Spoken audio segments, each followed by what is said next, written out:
Freakonomics Radio is sponsored by Hotels.com. Hotels.com gives you access to hundreds of thousands of hotels worldwide. And when you join for free, you can save up to 20% instantly with member prices. Plus, every stay earns rewards. So when you book one trip, you're already lowering the cost of the next one. Hotels.com is simple, rewarding, and designed to help you get more out of every stay. Sign up for free and book today. Hotels.com. It's all in the name. Freakonomics Radio is sponsored by Amica. You know what they say, if you want to go fast, go alone. If you want to go far, go together. So go with Amica and get coverage from a mutual insurer that's built for their customers, one that looks after what's important to you together. Auto, home, life, and more, coverage that fits your unique needs. Amica helps you protect what matters most. Visit amica.com and get a quote today.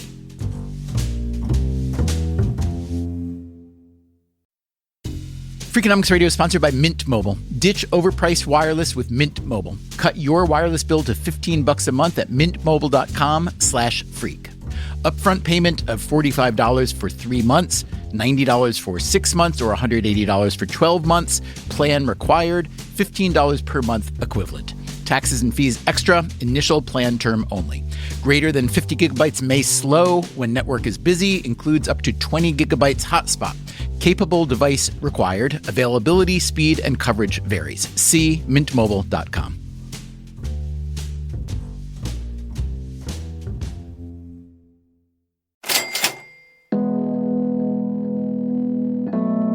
After months of planning and negotiating and establishing a COVID-19 protocol, the National Football League was rolling along. They had decided to skip preseason games, which no one really likes anyway, and by late July, all 32 teams were deep into training camp. Every single person was given a COVID test every day, every player and coach and trainer and team employee, and so far only a handful had tested positive. Miraculously, it looked like the season would start as scheduled on September 10th. But then, one morning in late August, it all seemed to be going sideways. 77 total people, 44 players and 33 club employees tested positive. That's Dr. Tom Mayer. It's a nightmare scenario. Let's just be clear when you start hearing that. Mayer, whose background is in emergency medicine, was one of the command physicians at the Pentagon rescue operation on 9/11. Now he is the chief medical officer of the N.F.L. Players Association, the union that represents the players. These positive COVID results, Mayer says, started with tests that were done on the Steelers. The Pittsburgh Steelers, it turned out, were just one of 11 teams that had positive COVID results. We locked the players down and the staff down. How did Mayer first hear news of those 77 positive COVID tests? I got a call from my counterpart with the NFL telling me that this is what we're looking at. His counterpart is a doctor named Alan Sills. I'm a professor of neurosurgery at Vanderbilt University Medical Center and the chief medical officer for the National Football League. Were you thinking, oh Lord, this is the beginning of the end? Our thinking was we go into our protocol, which says we immediately isolate every one of those individuals, do the confirmatory test, start the contact tracing process. I asked Tom Mayer if he thought the positive tests meant the season might be over before it could begin.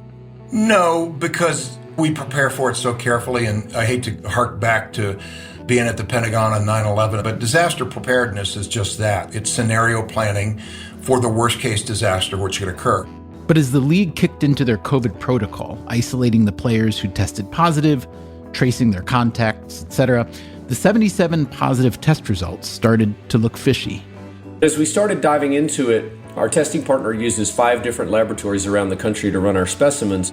Remember, positive tests came from 11 different teams, each of whom was holding training camp in their own hometowns, because the NFL didn't set up a bubble the way the NBA did. And the COVID tests from all 11 of those teams, all 11 of those teams go to one single lab. So that starts to raise suspicion, and none of those players, coaches, or staff had any symptoms. When I learned it was 11 clubs and they'd all gone to the same facility in New Jersey, within seconds, I'm thinking this has got to be a lab error. These got to be false positives. Why would there be an outbreak like that with 12 at the Vikings and 10 at the Bears? It just doesn't make sense. As we went through the confirmatory steps, all 77 of those tests did not confirm, meaning that they had repeat testing done that was negative. We repeated 2 different tests, and every one of those individuals had a negative follow-up test. Yes, it was an error at the lab. Yes, the 77 positive test results turned out to be false positives. So, no, the NFL was not dealing with a COVID-19 outbreak. Today on Freakonomics Radio, what happens if, or maybe when, there is a real outbreak in the NFL now that the season is beginning? And if you're, let's say, a school teacher in New York City, how jealous are you of the NFL's rapid response protocol and daily testing? Is it worth the risk for you to go back to work? As with everything, it depends on the incentives. I know what most football players make, and it's equivalent of an entire teacher's lifetime earnings.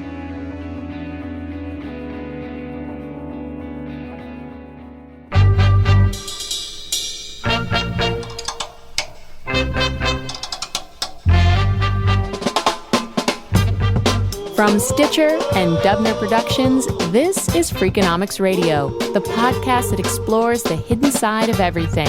Here's your host, Stephen Dubner.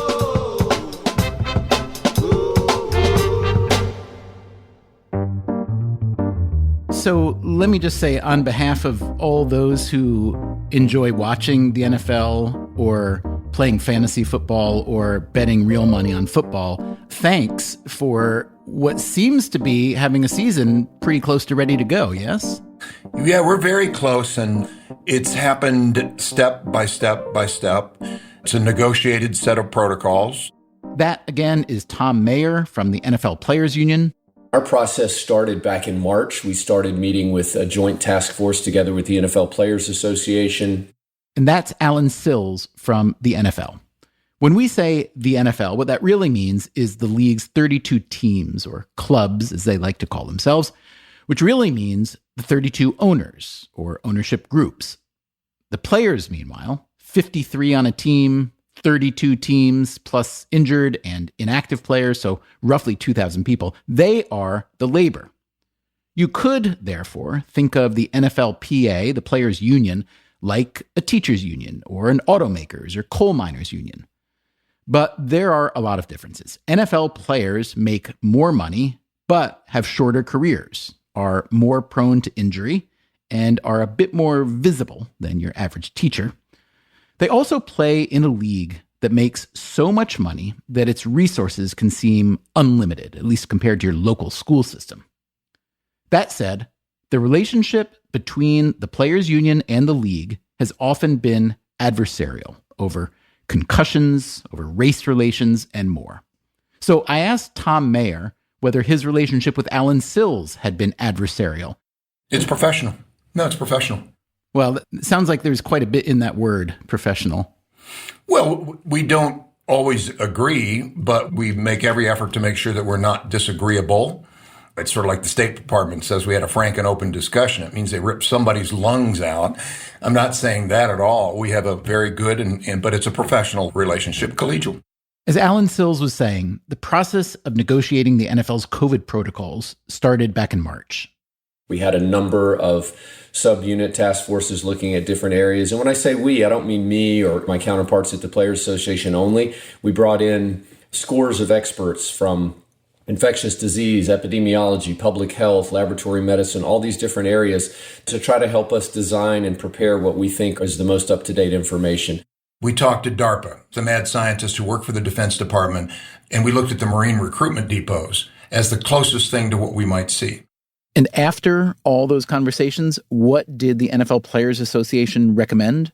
We had recommended that there be, in essence, a bubble. We called it a time-limited safe compartment. Oh, you wanted a real bubble, like the NBA is having, like the NHL is having. At least for a time-limited period, to get our feet under us, to get the measurements done, to get the baseline understood, and to help people understand this is what's at stake in terms of what you bring into that building is going to affect yourself, your family, your teammates, and the game of football. Now, where would that bubble have been? Because the NBA, there's only 14 or 15 guys on a roster, and they didn't even take all 30 teams into the bubble. The NFL has 32 teams, 53 guys on a roster. Where would you have found a big enough place to have a bubble for all those teams and players and coaches? What we meant, and that's why we used the term time-limited safe compartment instead of bubble, is they would have been at the club facilities. So there would have been 32 bubbles, but everyone who went into that building would not leave that building for a 2 to 4 week period to make sure the virus didn't come in. Now, NFL facilities, even the best and the most beautiful, they don't have living facilities, at least as far as I know. Where would you have put people? Hotels adjacent to it. So you'd have buses that would, and the bus drivers would be tested, and the buses would be wiped down. The hotels would have had lockdown floors, in some cases lockdown hotels, somewhat similar to the NBA. I don't understand why the NFL would have been against the bubble. What would it cost them? You know, you'd have to ask them that. One of the 3 guiding principles for the NFLPA is we'll go anywhere the science takes us and nowhere the science doesn't take us. And so when people with the NFL would say bubbles don't work, the answer is show me the data. In God we trust. Everybody else must bring scientific data. And no data was put forward. Here again is Alan Sills, the league's chief medical officer.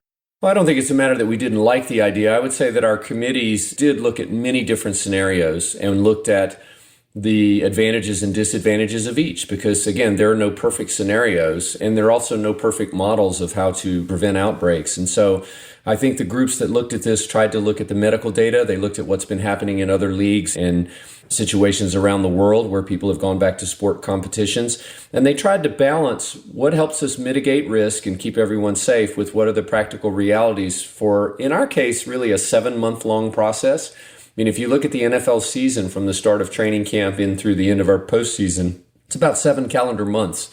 But we arrived at a situation that we're calling sort of a virtual football bubble, which means that when our players, coaches, and staffs are together inside our facilities, everyone's operating under the same protocol. They're all under the same testing and screening. They're all under the same PPE requirements, et cetera. And then when they leave those facilities, we're asking them to make consistent choices based on education that we've provided. I think if you look at it really in the bottom line, it's impossible to keep people locked in one location over a 7-month period. We think there's substantial mental health and other challenges with that model. This is a risk mitigation, not a risk elimination equation, and we know that up front. Okay, so you've got 32 teams. Everybody who comes into the facility every day takes the test. How does the processing happen? How is it shipped? How fast do you get the results, et cetera? The NFL, because it's their duty as the employer to provide a safe environment, so they're paying for it. And we demand getting a return within 24 hours, again, because we need to know if somebody's positive, they've got to be pulled out of that environment so they're not spreading the virus. Tom Mayer thinks of himself as essentially the family doctor to every NFL player and their families. My practice is 2,500 players. Now, multiply that and say their spouse or significant other. So now you got 5,000, and then add in their kids, and in many cases, their parents. So I've got 10,000 people in my practice, at least. It's set up as a benefit, if you will, for the players so that they can get somebody on the horn that they trust immediately to answer questions ranging from, I was told my kid has a heart murmur. Who should I go see? I was given an EKG and was abnormal. Who should I talk to? His primary patients, the players, are all male, mostly very young, and of course, extraordinarily athletic. But this does not exclude them from the COVID-19 risk pool. We know that if you're African American, if you're Hawaiian Islander or Hispanic, your risk is higher. BMI over 28, that's about 80% of the league. BMI over 30 is about 62% of the league. Then you get down into patients who have established cardiac disease, who've got moderate to severe asthma, who have or have had cancer in the past, sickle cell disease, and things like that. To date, 69 players have decided to opt out of this season because of the coronavirus. If you did a medical opt-out, then you were paid $350,000. It was a one-time payment, and you got credit for what we call accredited season, as if you had played in your benefits and retirement and all the issues with that. Where's that money coming from? That money's coming from the league. So any player can say, I'm not playing. I don't have a medical reason, but I'm not playing. Some of them chose to do this because their parents were ill.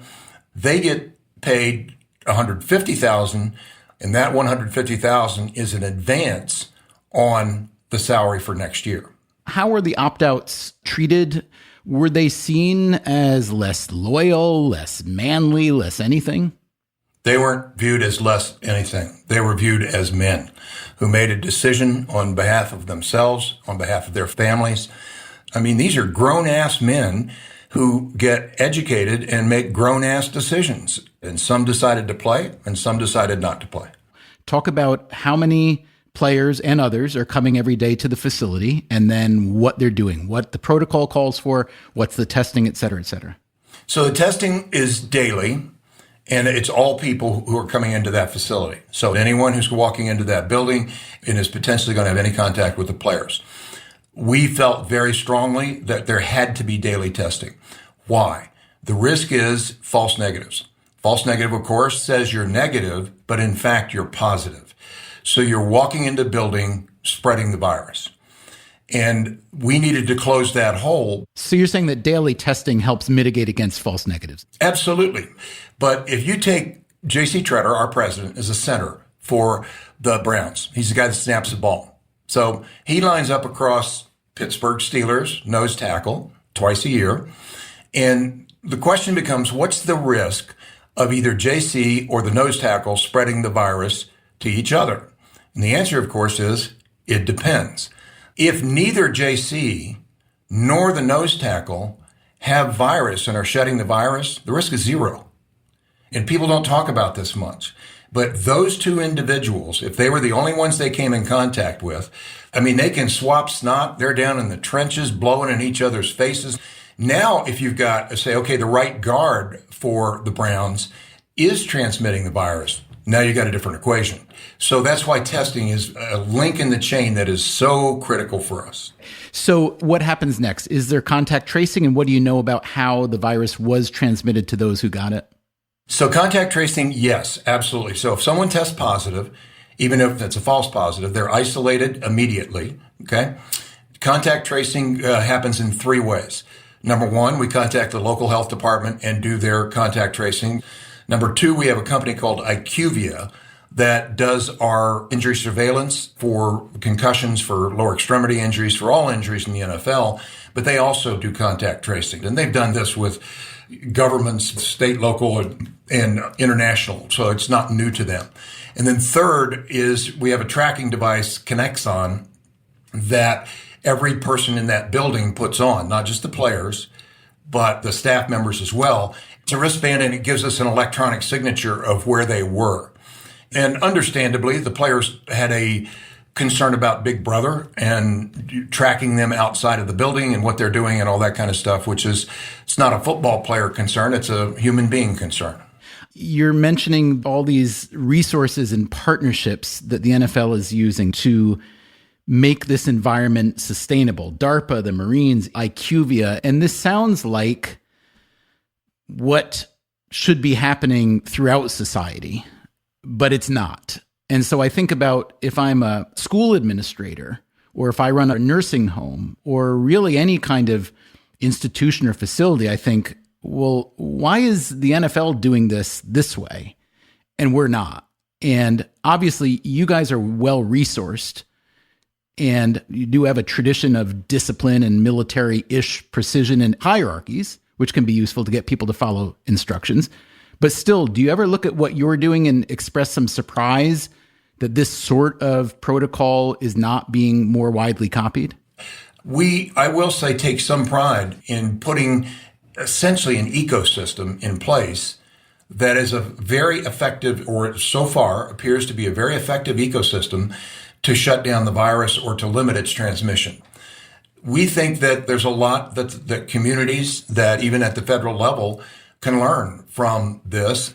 Now, to be fair, if everybody in the U.S. got tested every day, we'd run out of tests a lot faster than we have. There'd be less capacity than there is. There'd be longer waits than there are. Is there any level at which either you guys feel a little bit guilty or you've gotten pushback from the community on how many medical resources you're consuming? You know, some of your teams are in places where the coronavirus has really taken off in the last couple months in Florida and in Texas. You know, hospital facilities have been getting close to capacity. Do you feel like maybe you're consuming medical resources, at least potentially there, that may be taking away from others? Yeah, we're very aware of that and very sensitive to that. I'm on the phone with Houston, with Miami-Dade, with Broward County, with all the hot spots at least twice a week. We made it clear that if we ever got in a place where we were sucking resources, testing resources in particular, away from a community, that we needed to rethink that, shut down football if it took that. Tell me what you learned about the false positive incident. What was the mistake and how was it made? The mistake, when the samples come in, they're put under a hood, a biosecurity hood, and the samples are transferred into a rack, and then the rack goes into the machine. And so what was found was that the hood was contaminated. And the reason the hood was contaminated was because the lab was mixing samples from non-NFL sources and NFL sources and putting them on the same rack. Look, false positives are better usually than false negatives, for sure. But if I hear that one of the major labs that I'm using for this daily testing to get the NFL going and into their season has made an error that to a layperson like me sounds avoidable, walk me through your thinking on that and what you have been able to do to ensure that the testing will be reliable. Key question, and it is what happened, when, how, and for what reasons. Once we knew that, next question is very simple. What are you going to do to assure that this never happens again? And their answers were, we are not going to mix up NFL samples with the general population. And the positive rate in the general population is much higher because they're not being screened like ours are daily. I guess it was a fire drill for you, though, yeah? It absolutely was. That, again, is the league's chief medical officer, Alan Sills. Our clubs had to go through the contact tracing process. They had to think about how it would affect them. And so it was a really good opportunity to see our protocols in action and to see how they would affect us as we were approaching a game day. Were there any mistakes or problems in following the protocol during the false positive scare? No, our clubs did a terrific job. They immediately did what they're supposed to do, isolated all the individuals. In some cases, teams delayed or canceled practices to make sure that we had the results in hand. So I was very pleased with the response, and we got better. I mean, as a result of this episode, our testing protocol has improved. Our laboratory procedures have improved. What's the name of the lab, and do you plan to continue to use them? Yeah, it's BioReference Laboratories. It's a national lab company, and overall, they've done a terrific job. I mean, as of today, we've done over 200,000 COVID tests, and the overwhelming majority have been seamless. And we're very pleased that in this situation, they worked together with us and the Players Association to aggressively address this and to investigate what happened and to try to identify ways we could prevent it in the future. Can you talk about the fact that football itself, the playing thereof, would seem to be an awesome opportunity for transmitting the virus? So what kind of risk mitigation is the NFL doing to actually counter that? So what our teams have done is really gone back and reimagined and reinvented every aspect of their operations through this lens of what can we do to mitigate risk. By far, the best thing we can do in terms of on-field play is to make sure that everyone who arrives to the field is not infected. I think that secondly, there are mitigation efforts you can take during the competition. We've been working with Oakley on a mouth shield product. It's an extended face shield. It's modeled off the medical type face shields that are worn by our healthcare providers. I think you'll see some players using a neck gaiter out on the field that they pull up over nose and mouth. We've seen teams limit the amount of time that people spend around each other, maybe how they conduct certain drills, certainly the spacing around what they're doing. The last thing I would say is that it's fortunate for us that our sports are played in an open air environment. Speaking of all that open air that surrounds a football field, some NFL team owners want to admit fans to the stands, perhaps 25% of capacity, because 25% of revenue from tickets and concessions is a lot more than 0%. I asked Tom Mayer how the Players Union thinks about fans in the stands.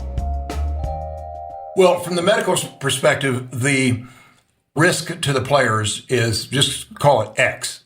And I would say when you put fans in the stands, and I don't think fans in the stands are necessary for football, the risk goes up. And the question is, how much does it go up with a group of people who are probably not going to be wearing masks all the time, because apparently some of these people drink beer and eat popcorn and you can't do that with a mask. And some of these people are screaming and yelling.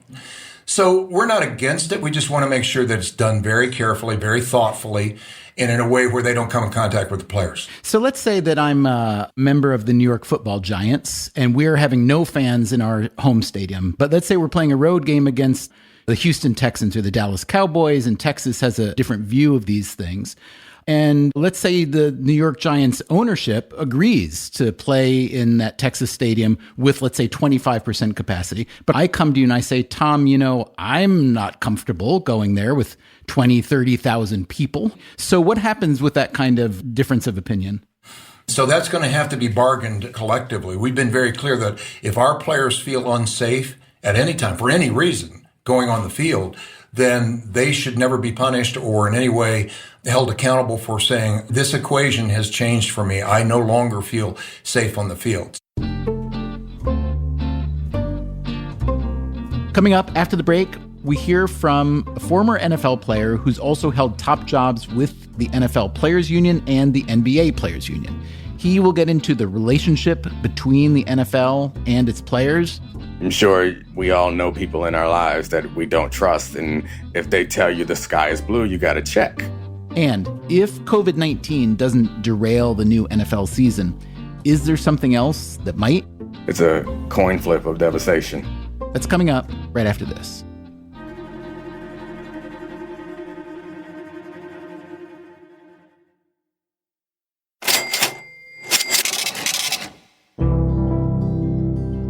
Tom Mayer became chief medical officer for the NFL Players Association nearly 20 years ago. August 1st, 2001, Corey Stringer, a tackle for the Vikings, died of heat stroke. And you think, how is it remotely possible, even 20 years ago, for an NFL player to die of heat stroke? This was during training camp. It shouldn't have happened. Protocols should have been in place and weren't at that time. The league itself didn't get its own chief medical officer until 2017, when it hired Alan Sills. His job covers a range of responsibilities. One is to work with our team medical staffs and to assist them as they're providing care for players, coaches, and staff at their respective teams. I also help with curating and evaluating our injury data and looking for opportunities to improve health and safety around the league. And then we also work with a number of external researchers who are performing work that will improve safety of athletes, not just in the NFL, but in all levels of sport. At the very least, it was not a good look for the NFL that it took the league so long to hire someone like Sills. For years, the league had downplayed or outright denied the link between football and brain injury. This fact is not lost on NFL players, present and past. There's just an air of distrust that makes everything harder than it should be. That's Dominique Foxworth. These days, he is a writer and broadcaster for ESPN. And before that, I was president of the NFL Players Association, and from there I went on to business school after that and was chief operating officer for the NBA Players Association. And before all that, you played some football? Oh, yeah, I should have included that, yeah. I played in the NFL for 7 years for 3 different teams. Foxworth's last year as a player was 2011. I asked him how the historic relationship between the NFL and the Players Association influenced the negotiated protocols for COVID-19. So I'm sure we all know people in our lives that we don't trust. And if they tell you the sky is blue, you got to check. And that's the situation that you have in the NFL and the NFLPA's relationship is if they're bringing something to the table, we're like, huh? What's up with this? And it makes it more complicated. And I think they probably feel the same way about the union. When the union files a grievance or is upset about something, the league reacts like, man, here they go again, trying to make everything into a fight. So in terms of the negotiated protocol that they set up for daily COVID testing and all kinds of other procedures, what do you know or what have you heard about distrust from the players' side, that either the testing is accurate enough or complete enough or that the protections are good enough, et cetera? Well, I think that the players feel comfortable and confident with the testing now. At the beginning, the negotiations, the league was not trying to test every day, and there were issues, but the players got to a point where they were comfortable with it and they accepted it. When you were a player, if we had said, in the interest of optimal safety, we're going to make a bubble, and we want you, Dominique, to commit to being in this bubble from, let's say, the beginning of July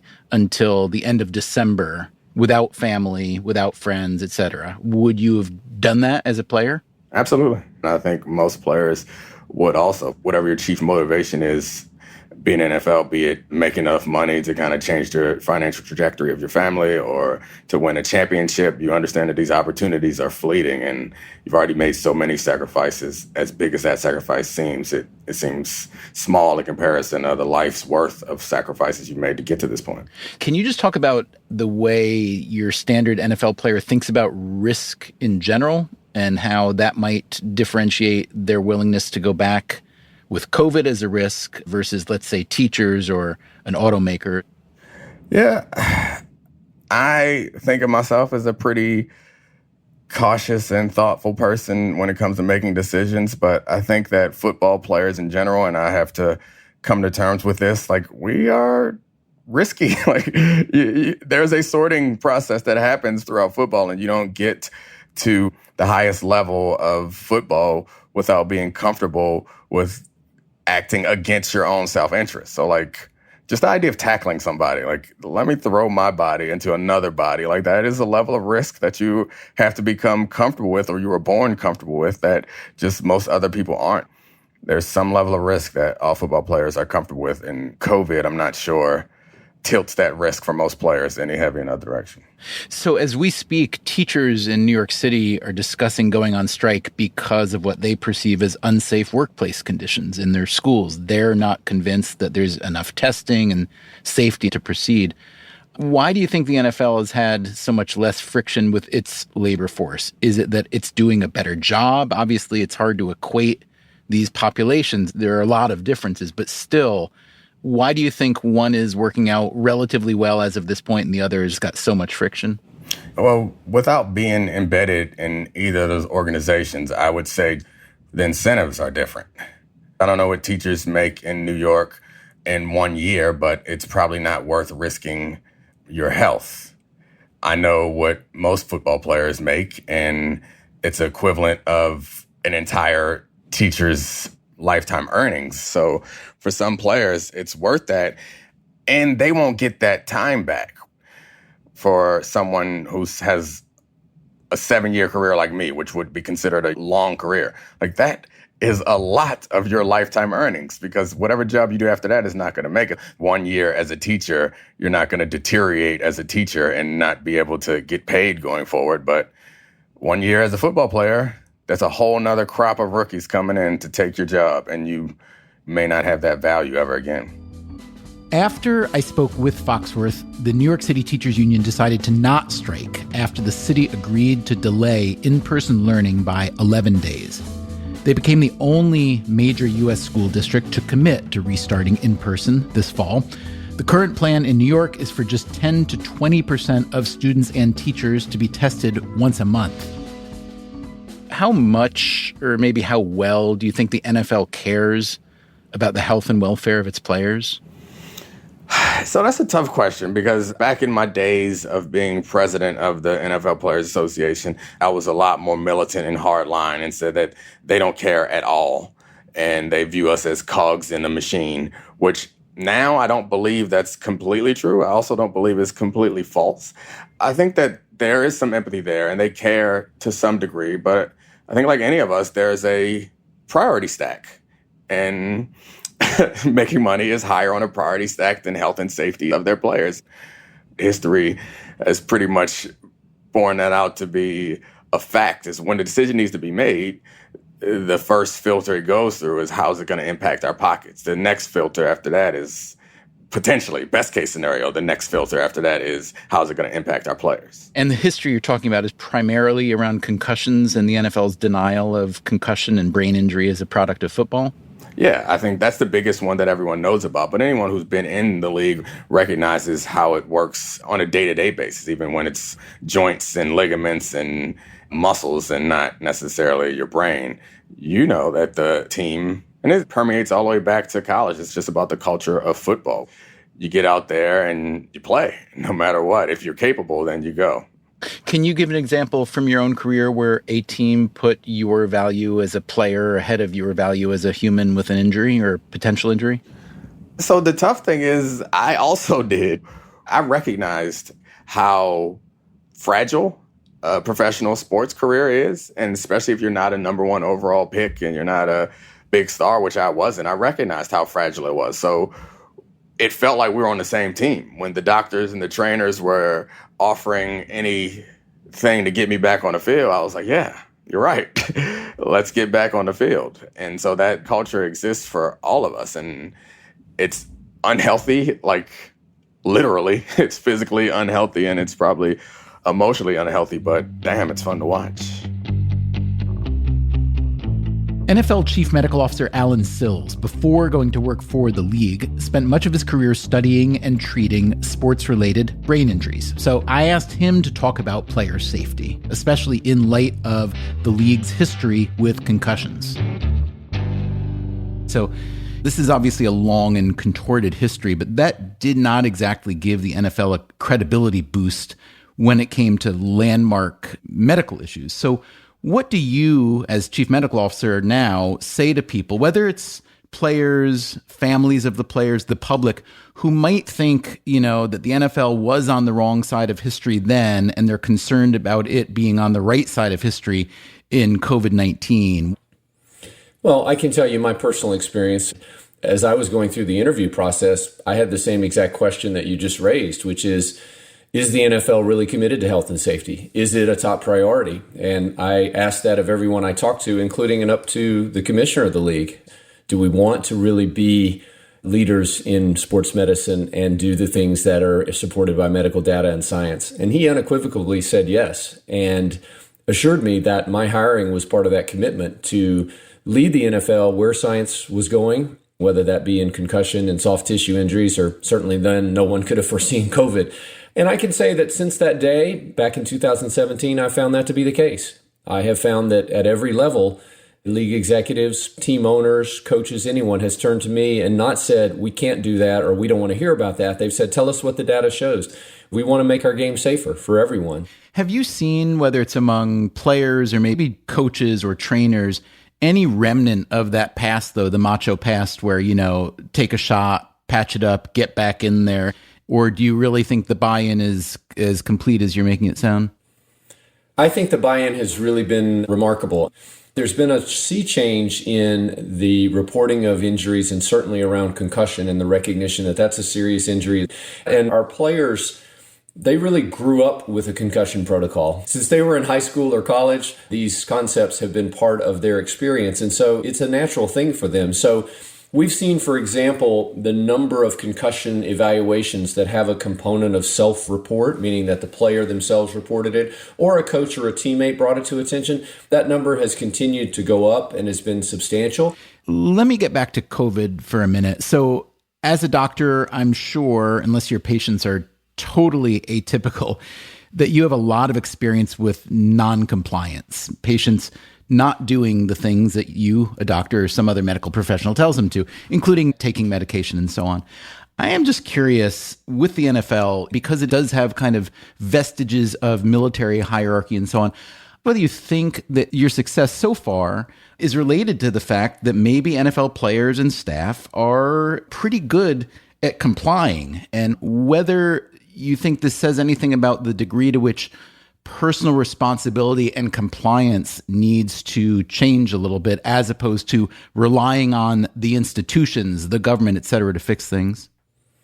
I think personal responsibility and compliance is the key factor to why the NFL or any other organization is going to be successful.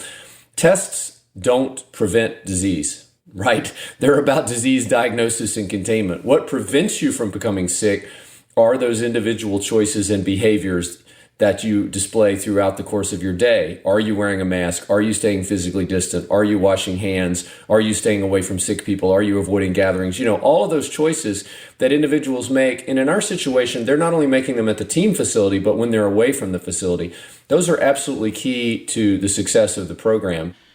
How many positive tests, truly positive tests, would it take to shut down a team or the league? And I guess what I'm really getting at is, what do you think is going to happen when the season starts?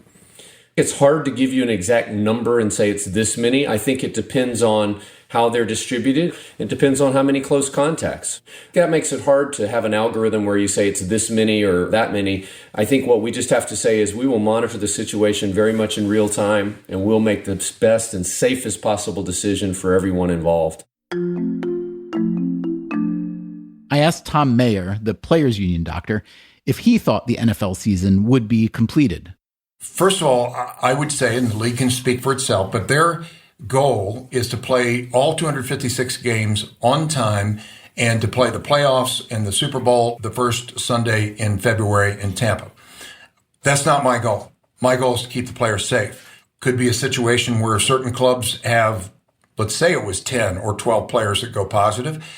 Perhaps they don't play this weekend. Perhaps that has to be postponed until the next weekend.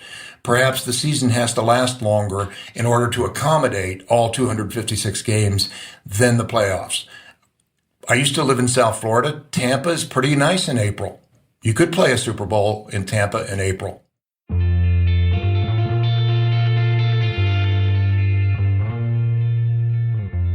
As much as COVID-19 has scrambled the future for the NFL, along with the rest of us, the future is also being reshaped by police shootings of black men, the resulting protests, and broader discussions about race. Nearly 60% of all NFL players are black. The vast majority of team owners and senior executives, meanwhile, are white, as are a majority, though not quite as vast, of the league's coaches. A few years ago, the San Francisco 49ers quarterback Colin Kaepernick, who is biracial, took a knee during the national anthem to protest police brutality. Kaepernick's protest fed a movement, but the NFL itself did not join the movement. Kaepernick wound up out of football, and the issue of racial equality wound up back on the margins.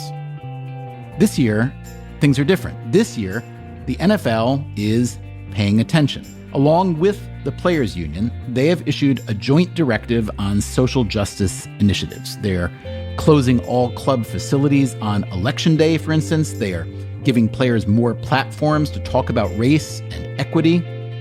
I asked former NFL player and union president Dominique Foxworth, who is black, what he thought about the NFL's evolution. The NFL back in June said that it was going to donate $250 million to help fight systemic racism. And the money is going to different organizations, including the National Urban League, Big Brothers, Big Sisters of America, the United Negro College Fund. Let's talk about this and what you think of that payment as representative of the league's view of social justice, political justice, race, and so on. We all have some responsibility towards making the country we live in more perfect.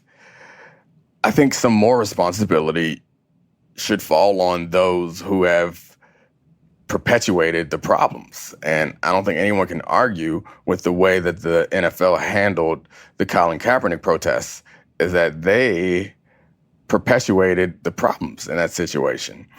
And so it's hard for me to know what amount of money or amount of engagement will wipe away whatever guilt they should feel. But $250 million doesn't seem like enough to me. So why did George Floyd and the attendant protests get the NFL's attention so much more than Colin Kaepernick did? We all exist in this broader society. And I think that's what made it different, is because of all of us being quarantined and because of the video being so visceral, the entire country changed, it felt. And in that, the NFL felt the water around them heating up. So they just wanted to go where the money is. And the money, in their view, was away from controversy. But when I asked you about the money, you said that it doesn't seem to be the amount that would necessarily wipe away their guilt. I think I was being generous by saying guilt. I'm not sure that they feel guilty. I think it's to cleanse their image more than anything, to wipe away the judgment and the perception that they are enemies of progress, which is what it seemed like back then. If you could say to Roger Goodell, NFL commissioner, look, $250 million, that's great. And I'm sure it could be well used, but it's also A, not that much money, and B, it's directing money to places that are already doing this kind of thing. But if you could tell him that there are, let's say, 3 things the NFL could actually do to address this, what would you suggest? Well, I think the first thing they could do is probably address their own issues with race. It's kind of absurd that there isn't a black owner of a team.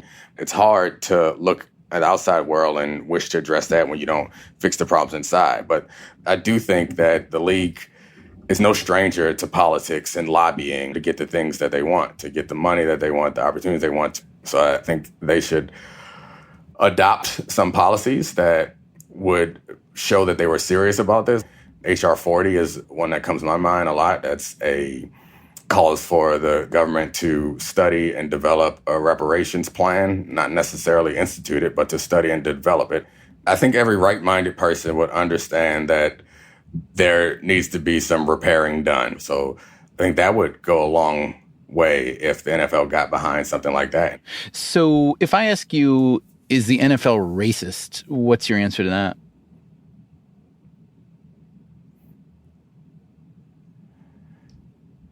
No more than, I feel like most American institutions are. So, I mean, I'd say yes, but I'm trying to think of some major American institutions that aren't, and I'm having a hard time.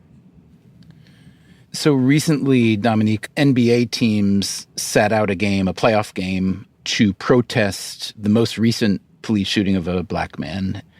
The WNBA and MLS did a similar action. Some NFL players sat out of practice, but because the NFL is not in season yet, it's obviously not going to get as much attention. What do you see happening on that front as the season starts?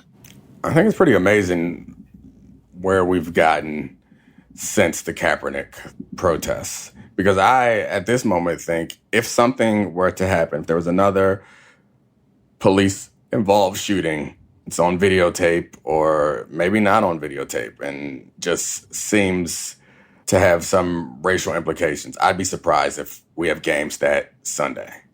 I'd be shocked if they show up.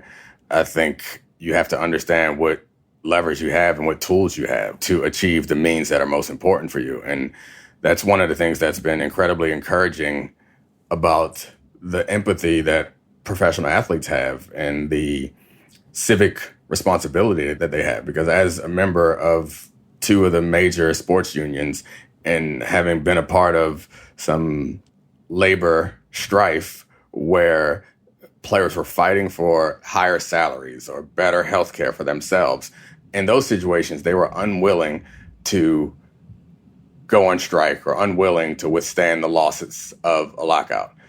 It's kind of mind-blowing to me that they're willing to do that now for something that does not affect them as directly as the economics of the league.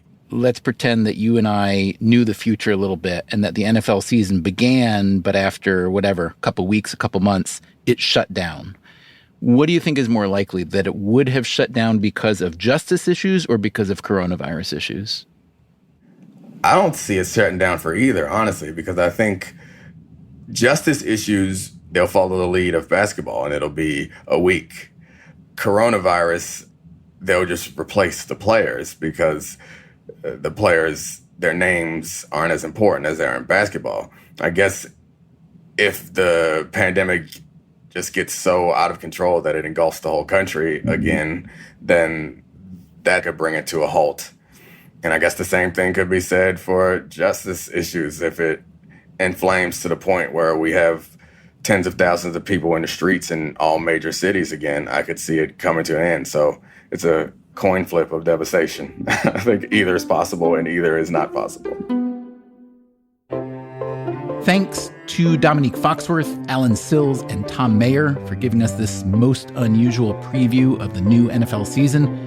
We publish transcripts of all our episodes, so if you want to look up what someone said or check out additional resources, just go to Freakonomics.com. We will be back next week. Until then, take care of yourself, and if you can, someone else too.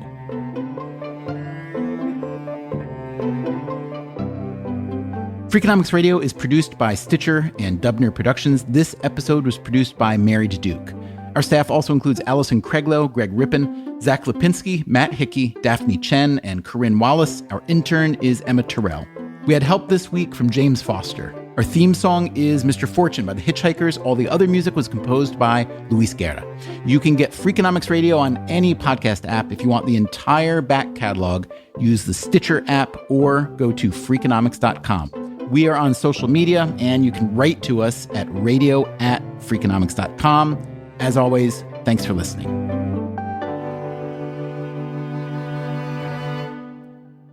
It's not important to be important, but it's very important to have important friends.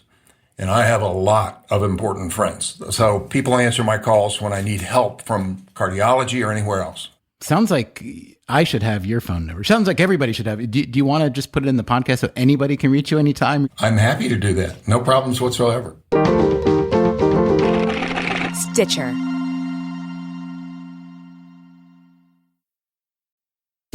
Freakonomics Radio is sponsored by Ozempic. Innovation happens through rethinking what's possible, and when it comes to GLP-1s, Ozempic pill does just that. Learn more about Ozempic semaglutide tablets, 4 and 9 milligrams, by calling 1-833-OZEMPIC or visit Ozempic.com to view the medication guide and ask your doctor what's possible with FDA-approved Ozempic pill.